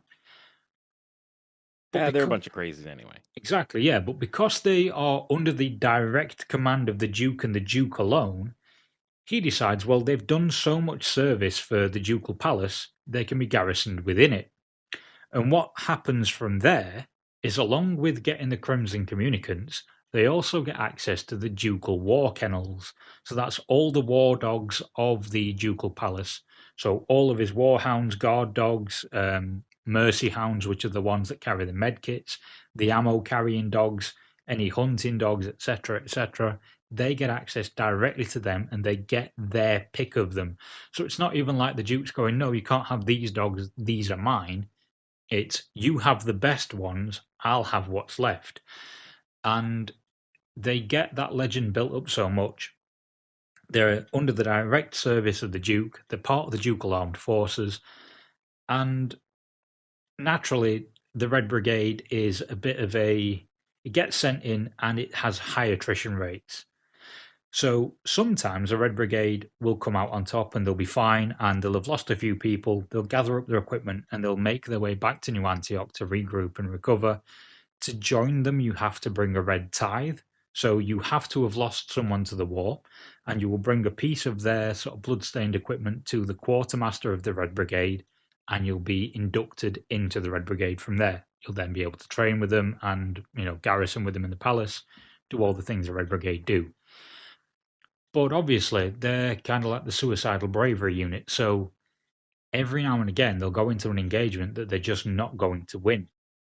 And when it becomes evident that this might be a last stand scenario, lads, we might all be on our way out here, they'll draw lots, and they don't actually like doing this. They'll draw lots, and the person who draws the short straw is the guy that goes back to New Antioch.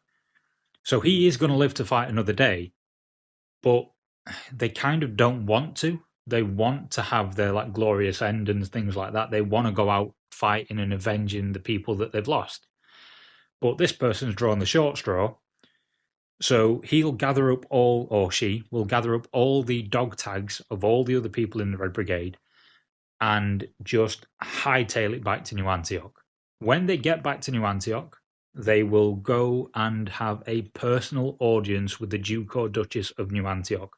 Whoever is on that throne on that day, whichever reigning Duke or Duchess of New Antioch it is, no matter what time of day, they will get a personal audience, and they will say, the Red Brigade has fallen, to which the Duke or Duchess will reply, and the Red Brigade will rise anew. From there, they'll take all the dog tags and go into the sort of personal catacombs of the palace and put all the dog tags to rest. And the process starts again. So from there, they'll then recruit new people into the Red Brigade. That person probably gets a promotion because, let's face it, your officer's dead, unless it was the officer. It'd be weird if they sent the communicant back, because that communicant probably not going to be able to communicate very much. But see, the communicants are a weird one because they they are sort of the communicants that have a bit of that sort of childlike mind, and all the Red Brigade are really closely bonded.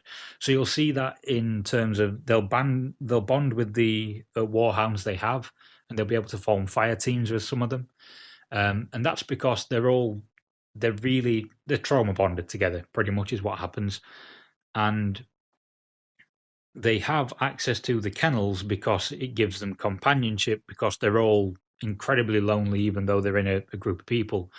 The communicants kind of, it's like, they're like Lenny from Of Mice and Men.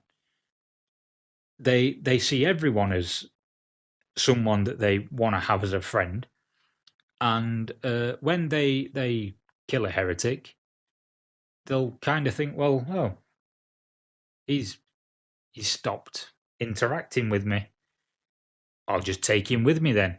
And they'll hang, dead bodies from them and occasionally talk to the dead bodies because they're really lonely. So if the communicant survives, I guess everyone's a bit buggered because it's dragging about 10 million dead bodies behind it to get back to the Duke. But maybe it can tell the Duke the Red Brigade's fallen. Anyway, the person I who gets... didn't think that you could make the Red Brigade communicate, or the Crimson communicate, even more dystopian. Like, I thought it was already bad enough that it was carrying the dead guys. I didn't think it was so sad that it's like, oh, it's a simpleton. It's like those are his friends. Oh yeah, it's Puppy. carrying them because they are companions to the Crimson Communicant. These are companions, and I can talk to these companions, but they stopped talking to me a while ago. That's fine. I'm gonna carry on talking. So it's a bit like this podcast today. I've done all the talking to you guys, and occasionally you'll say something back to me. And at some point, you two might have died of starvation or gone. But I'm still here talking about the Red Brigade and New Antioch, and that's basically what the Crimson Communicant is doing. It's dragging them around because it's like, oh, I'm really sad. I guess I'll hang these dead bodies off of my tiny breaking wheel on my bike and just wander around with them. But so there's a weird thing that happens as well with the Red Brigade because this person gets back to the Duke, says Red Brigade fallen. Duke or Justice says, and the Red Brigade will rise again, and they start up the Red Brigade again with the quartermaster, all that sort of thing. But the standing Duke or Duchess of New Antioch feels really, I guess, kind of indebted to the Red Brigade as well, because they served the ducal palace for, with absolute loyalty. So once a year, they'll go down to the crypts and sort of spend a little bit of time in the crypts, and I believe the law says they'll kind of read have a personal service and a very private service where it's just them in the crypts, paying respects to all the Red Brigade that have fallen in the past. And that happens once a year or so, and it's only a rumored thing that apparently the Duke or Duchess will kind of clandestine sneak out of the ducal palace to go to the crypts once a year and sort of pay respects to the Red Brigade. So that's how important they are to New Antioch. They are its special forces. They are its suicide squad, and they're a massively vital thing for the ducal palace directly. And that is near enough 2 hours of everything New Antioch, right from 1099 right up to the present day, and that's us done. So do you guys have anything to say before we finish up? No, that was an awesome job. Thank you so much for going into that and doing the research on it. I've learned so much more myself from this. I hate the fact that you're making me actually like the Red Brigade more, because they're a bunch of bastards that Johnny beats me to death with all the time. I do. I think the last campaign, I only lost one game with them. So I'm thinking about doing Red Brigade for my next campaign, but I'm probably going to go Great Hunger instead.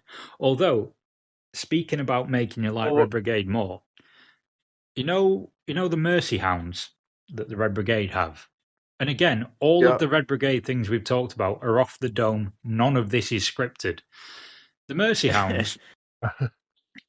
So the Mercy Hounds are trained to do a very specific thing because, as we've said, the Red Brigade run in and they want to die. So they can't actively leave combat, and they won't leave combat of their own accord.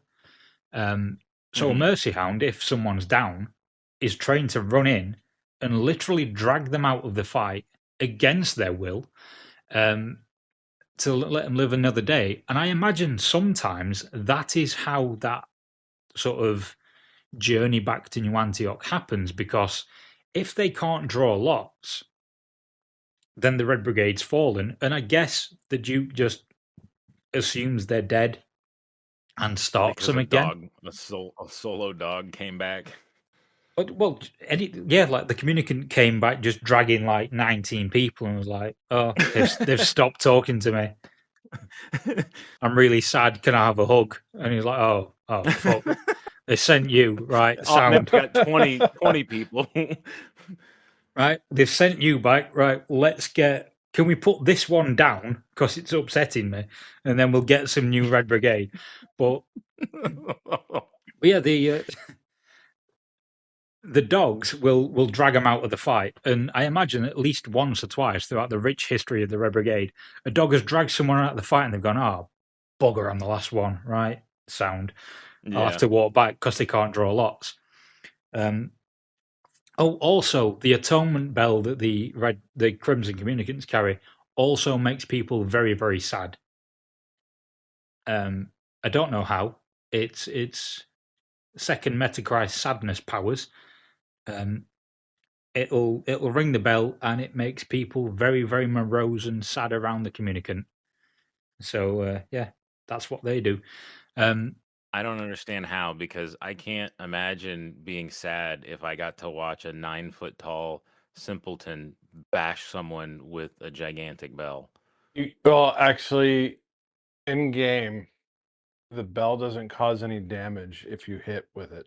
Nope. All it does is basically, so you swing whatever melee weapon, do your hits. If the guy survives, you can hit him with the bell. If you hit with the bell and it's under, I think it's 40 mil or less base, you knock them D3 inches out of melee combat with you, then you get your free strike on them.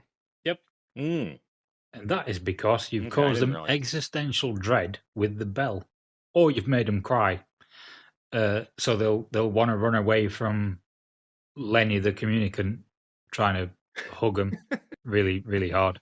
But yeah, so that's what the atonement bell does, and that's the reason the atonement bell does it, is because it makes people flee in sort of dread and terror and this overwhelming sense of despair, which is why they leave combat with the communicant, which is then why it gets to whack them with a giant hammer. But yeah, that's everything. I will now stop talking, let you guys close out the video. So just a little bit, like, I play Red Brigade, and it's, when I first got into it, I was originally just going to do New Antioch, and then I saw the models from Westphalia, and I was like, yeah, I'm going to do those because I really liked them. And then I didn't even know like there was Red Brigade rules at first, and then I just liked the models, so I ended up getting them, and then I was like, oh, they have actually rules for them. Yeah. So that's short on how I ended up with them. I've actually got and I will say we'll have to get you a picture of Johnny's Red Brigade. So you really desperately need to see Ferdinand, Destroyer of Worlds, or whatever the dog's name is. Oh, he's the guard dog. That's right. It's the guard dog. I forgot. I just fought him. It is a it's a wiener dog. It's the war wiener. He's a Dotson. He's the Dotson from Westphalia on just like 125 millimeter base. Yeah, the little, and even on a 25 millimeter base, this dog, the dog's got to be 5 millimeters. It's tiny. So one thing I forgot to mention earlier on when I was talking about the Mercy Hounds, So some people who've watched my channel before, who've been subscribed before, will know really early days, and I've only been doing the channel just over a year. It's just past its year's birthday. But the first couple of months, I did a few narrative stories, and one of them was with a witch burner called Nero. And Nero is the person that has introduced the channel to the Temple of Metamorphosis and the Path of the Beast. He also is connected to an ongoing narrative that I will get back to at some point. But I was describing something from the perspective of a character called Sergeant Johnson. And Sergeant Johnson was doing all this stuff in this fight, and he's been really vital in the fight and things. And then it transpires later on that Sergeant Johnson is Nero's pug, and it's just sat in the corner after this massive battle while he's writing his memoirs on what they've fought that day. And so Sergeant Johnson is a little pug in my war bands of either Papal States or Trench Pilgrims, and he follows Nero around as his mercy hound. So if Nero gets downed, then Sergeant Johnson pulls him out. It threw so many people off because they were like, I was so ready for like this Sergeant Johnson to be a badass, and then it was so thrown off when he turned out to be a pug. But then they were all behind it because he's this awesome pug that just runs around. He's not a pug, sorry, he's an English bulldog. I need to get that right. So he's an English bulldog that just runs around and just saves Nero's arse. It's way funnier trying to picture a pug dragging a full-grown man out of combat. It would have been way funnier, but the model I've got for it is a bolt action English bulldog, and it's whose model is it? It's one of the field commanders, a model from Bolt Action, and it's his dog. But yeah, so it's a little English bulldog. That's perfect. That's perfect. That sounds awesome. And he's called Sergeant I'm gonna go Johnson. hunt for that model now. God damn it. You've already got enough dogs, dang it. You can't have Sergeant Johnson. You can never have enough dogs. Sergeant Johnson's my dog. You're not allowed him. You can have your own. You can have a pug if you want, but you can't have an English bulldog called Sergeant Johnson. Don't worry, we'll find the model. We'll mirror him. We'll just have it. We'll have him facing the other direction. I will send the witch burners after you if you do that. It's funny. Is completely off topic. One of the funny things that we talked about doing was on our terrain board is it's kind of a long running joke that the dogs are like the first thing to die. And on our terrain board, we have a big, crater divot. We at one point we talked about just printing out a bunch of the dog models and just having this horrendously huge grave of all the dogs that have died. Why don't you print a giant dog and have that as an anchorite shrine for a warband? Get somebody to sculpt him in armor. Well, no, the dog that's got the hand in its mouth. Yeah. You could blow that up to like anchorite size, or the funnier thing would be to blow up one of the dynamite holding sausage dogs. Blow that up to anchorite size. a giant Dachshund. Oh my god, he'd be huge. Yeah, the meta Dachshund just running around with it's not dynamite anymore, is it? It's at that scale. It'd be sort of it'd be a munition. But yeah, you could have it. We'd have to modify it so it's a shell from the friggin' one of the artillery guns. But what you'd have to do is you'd have to put them on two 60 mil bases, so the front half and the back half are on different bases. No, because it's on one paw, isn't it? So it's running. It's on one paw, so you could have it running with the dynamite in its mouth and just have its arse in the air on a 60 mil base. Oh god, now I really want to do this because I have these files. Yeah, find the one. So you've got more than one of them that are supposed to go on a base together when you have the Datsuns, right? But there's one of them that's I think it's running. Supposed to be 2 or 3 total. Yeah, and it's running, and it's got one paw on the floor, and it's got a stick of dynamite in its mouth. And if you get that one, and you blow it up, the one that I use is the one for the single that I use is the one with the grenade in its mouth. Yeah. I've got most of the Red Brigade dogs, but I've been thinking about using like just putting the Datsuns around stuff, just having them on because they're so small, and Just just use them having as little base bits. yeah, just like having them as Easter eggs inside bases. But maybe I'll have them on the court so they're all evil. You know, like evil Dachshunds just running around and just causing a menace. Because I imagine See, that's if a swarm of Datsuns were coming to what you would shit yourself. You'd be like, how many Datsuns can I kick before they overwhelm me? And after like maybe 10 Datsuns, you're probably going down. If all those Datsuns have dynamite, that's havoc. So that's the real question then: is would you rather fight one Shrine Anchorite sized Dotson or 20 Dotson sized Shrine Anchorites? Oof. I feel like 20 Dachshund-sized Shrine Anchorites could form up like a transformer. and you've also got to remember, Together. they're still going to be made out of orichalcum steel, which means they are indestructible. I So- know, that's what I was going to say, is you can't Yeah. really do much about them. Yeah, so Just throw them in a bucket of water. it's like that $1 million book question from Rooster Teeth, where they were like, right, would you rather you can have $1 million, but for the rest of your life you've got an indestructible, immortal snail that is following you, and if you touch it, you will die. Yeah. Yeah, so it's kind of like that question. But imagine just having one Shrine Anchorite, only the size of the Shrine Anchorite model, but it's got all the qualities of a Shrine Anchorite. So it is superhumanly strong. It is basically invulnerable 6 to all inches tall. damage, and it's only about 4 or 5 inches tall, and it's coming after you for the rest of your life.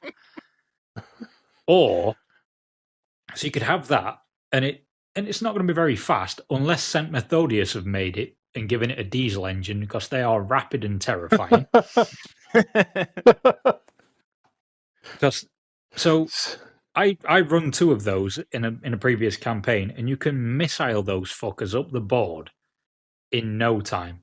On the From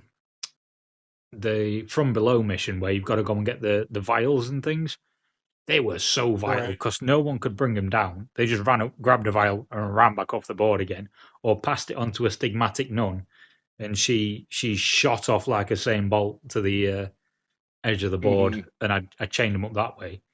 But yeah, so I guess the question is, would you rather have one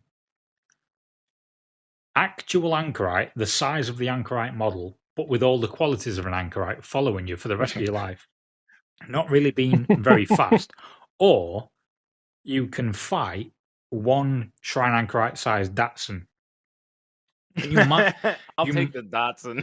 you I might- only got to do that once. well, that's the thing. You might win the Datsun, or you might be killed to death. The miniature Shrine Anchorite is going to be fairly slow, and you can step over it. But if it hits you, it's probably breaking all the bones in your foot. Yeah, but see, that's the thing, is like the problem is a little 4-inch tall. You're never gonna notice it. I'm gonna be walking around at the grocery store, and that thing's gonna fly at me and hit me. It just walks through the wall of the grocery store. Just Kool-Aid Man's through the wall, but nobody notices because it leaves a 6-inch hole. No, Oh it doesn't. yeah. It doesn't Kool-Aid, man. What it does, because it's so slow, it just walks through and just pushes the bricks out of the way. It doesn't Just- even make any noise, so nobody notices. No, it's just walking at the wall enough that it just sort of moves the wall around it, and it doesn't run through because they can't run unless they've got a diesel engine, and it just sort of slowly becomes inevitable through the wall, and then all of a sudden you're trying to like get some cheese from the deli counter and trying to like avoid the little shit while it's trying to take out your ankles. And if it clips you, that's it. You are done because it's got a hammer, and now you're on the See, floor. that's what I'm saying though. Is it's not because you're gonna like make a mistake. What's gonna happen is you're just not gonna realize it's even there. Yeah, but maybe because you're faster than it, you can like attach a little bell. And you've also got to think it's got chains on We it. gotta find the little tiny crimson communicant too. Steal Well- his bell. Well, they have got chains on them, so they would kind of jingle a little bit. The trouble would be when it's raining and you can't hear the little jingly chains. If at the minute you sat down and you're recording a podcast episode and Neville the inevitable anchorite tries to come through the door, well, you can hear him, so you can be like, "Ha, you jingly little shitbag," and walk over him and get wherever you need to, like get on a bus, go to the other side of town. By the time he's got to the other side of town, be like, "Ha, screw you, get on the bus, go back home, have a good night's sleep," because you ain't getting there till the morning. But if you're sort of out and about, it's the middle of it's raining, it's in a busy city centre, and he pops out of a drain pipe or something, and It just pops out of nowhere because you weren't paying attention. yeah. Or maybe it starts like hitching rides on stuff and getting on top of cars, and then it walks along tram lines. So you're just walking about on your day. You're like, I haven't seen him all day. Where is he? And then it sort of just drops like head point first at you, like a little missile. Anyway, we've See, I gone was really. gonna say, for a second I thought I was safe upstairs, but now I can't help but picture a crow picking this thing up and it just dangling from its feet. It'd beat the shit out of a crow, wouldn't it? It's got a hammer. Or it would He have. would use it. He would use it like Frodo used the eagles. He would just take it to fly to you. No, because I reckon what it'd do is it'd just put the crow on the braking wheel and use it like camouflage. So it'd be like, that crow's been following me for a while. It can't put the crow on the braking wheel if it put its chew toy on the braking wheel. Oh my god! Maybe that's what it does. Maybe it starts breaking like small animals on the wheel, and you're like, that mouse looks suspicious. You're like, when did a freaking bunny rabbit get in my house? Speaking and why of, is it leaving a blood trail? Speaking of modeling and hobbying, we actually do have a sponsor, which is spraygunner.com. You can visit them for all your airbrushing and painting and hobby supplies, and they do have a bunch of miniatures and stuff from other companies.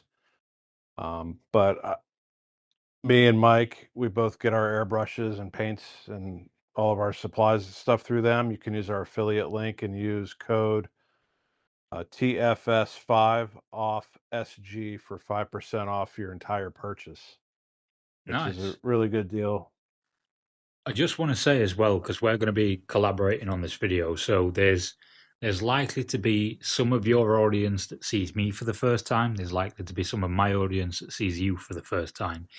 If you aren't subscribed to these guys, please subscribe to them on YouTube. Please go over to the Spotify, find where they are in the podcast platforms, and give them a listen, because this will be the 10th episode. They deserve following. They deserve listening to. They're on the come up in the Trench Crusade content creator space, so please show them some support. If you've come here because you're from my channel, please drop them a subscribe, listen to a couple of episodes. Let's try and get them monetized.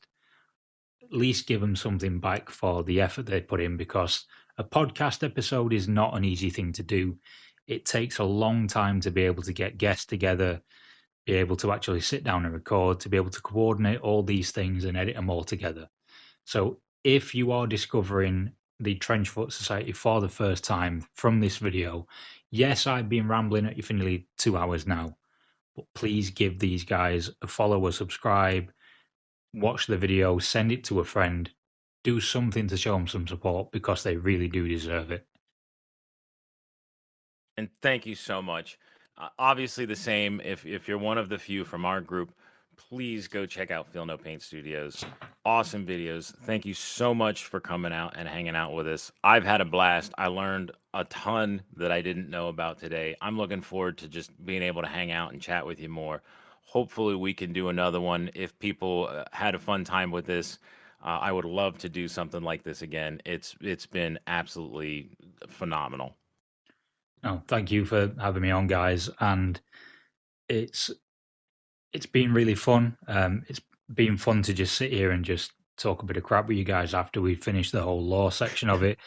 If anyone's interested in some of the stuff we were talking about earlier on, when we had a little bit of a laugh and a joke earlier on in the podcast about something we'd filmed earlier. That is a quiz that I did with the guys, and you'll be really surprised at the scores. There are only 15 questions, so everything was to play for, and that's over on my Patreon. If you are one of my subscribers, if you are one of my members, it'll be in the members section.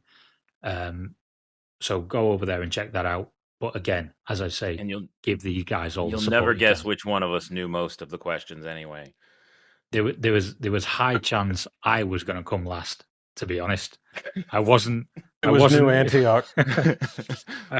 I wasn't entirely confident in my own abilities, because straight after writing all those questions, I'd done about 3 hours of research for this, and I'd forgotten what some of the questions were. So yeah, it was fun all around, and it's been really fun to be on this episode with you. As I say, we're 2 hours into nearly 3 hours in now from us when we originally started From speaking. everything, yeah. And it's been a blast. So if you guys do like this episode, you do want to see me come back on and talk another faction, drop it into their comment section. Don't come to my channel. Any comments on this video, put it over in the TrenchFoot Society's comment section. Give them a bit of engagement. Let them know what you want me to come on to talk about next time. If you hated me and you don't like me anymore and you don't want me to come on again, at least let them know what faction to cover next, so they can get a different guest that'll be able to cover that.